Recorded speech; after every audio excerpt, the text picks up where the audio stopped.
I've been noticing a theme in the latest season of Married at First Sight, MAFS, and I'm loving it. The female contestants are self-sufficient, resilient, and they know what they want. Being strong and independent is a label many single people wear as a badge of honor. But it can be exhausting and lonely too, as MAFS bride Samantha Moitzi says in her audition video. It would be nice to have someone to lean on.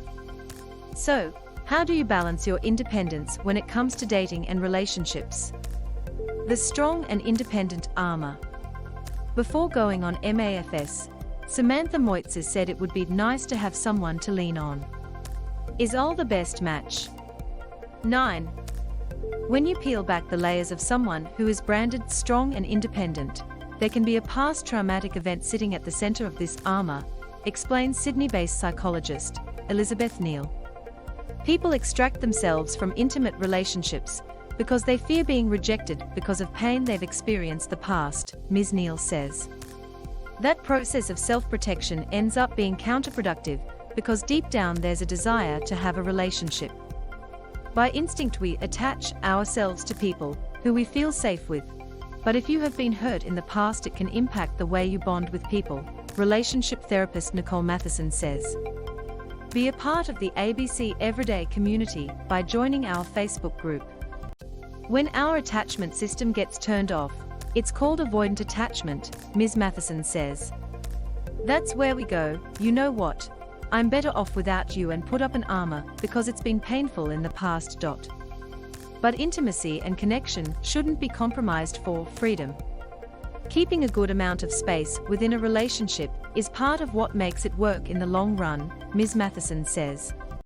A healthy relationship is what we call interdependence, and it's when you have a strong sense of self, she says. But it's a balance, and the disadvantages of being too independent can be quite isolating. How to let your guard down when dating. Jackson and Olivia have had a strong connection since the start of the experiment. 9. We know for some, like MAFS contestant Selen Mengu, this armor was created to protect them from being hurt. But if having a wall up is now your automatic response, how do you bring it down so you can build a relationship with someone? Dr. Neal says to think of your potential partner as a friend. This helps shift the focus from fear and pressure to a willingness to be curious and open. Get to know each other the same way you would when you're building a friendship, Dr. Neal says. Ask questions, go through a timeline of different stages in your life, find out what their passions and concerns are, because friendship is the first step to feeling safe for intimacy to follow, she says. Ms. Matheson adds that it's also about recognizing what triggers your response of not wanting a partner. It's about being honest with yourself and asking, what am I scared of? Maybe you're afraid of being reliant on someone and losing them and feeling lost. Or maybe you're afraid of asking for help and them not being there for you. Once you get to the core, ask yourself, what small step towards allowing someone in would I be comfortable with? Sabotaging a relationship during the early stages to prevent disappointment is another common outcome for people who are independent. Dr. Neal says past patterns from previous partners don't always manifest in the same way in a new relationship. So it's about making sure you're reading your cues correctly before giving up. We have to assume relationships are complex and be flexible with difficult moments. So we're not sabotaging something that could actually be really good in the end. Healthy relationships have disappointments too, but it's about seeing if your disappointment can be heard and understood, and if so, then that's a pretty good relationship. Aim for interdependence in a relationship. As Ms. Matheson says, for those in a relationship, you should be aiming to be interdependent instead of independent. Interdependent people have a strong sense of self and feel confident about their relationship. They can be apart from their partner and still feel secure. And when they are with them, they still have their own identity. Plus, being independent can be exhausting.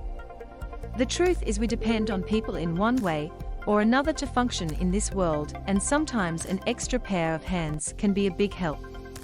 If you've taken up that offer up in the past and things didn't turn out how you expected, it can be frustrating. But Ms. Matheson says the reality is we're all imperfect, messy humans. And sometimes, by having these high expectations and ideals, it can make it easy to fall into the parent-child dynamic. This is what we're seeing with MAFS bride Samantha Moitzi and her husband Ol Perkins, where, along with their differences in emotional intelligence, it's affecting their ability to intimately connect. A parent-child dynamic can make you a bit hard and brittle and energetically not very sexy. It doesn't work well with our libidos, Ms. Matheson says. We also have to compromise to be with another human. But it's about weighing up whether that cost is something that you're able to sustainably live with. Ms. Matheson adds, if your partner is underfunctioning and you're struggling, it's okay to get support or ask for help. It doesn't make you needy or dependent. It's still early days to see who will survive as a couple, but my vote goes to the dream team, Olivia Fraser and her husband Jackson Loney.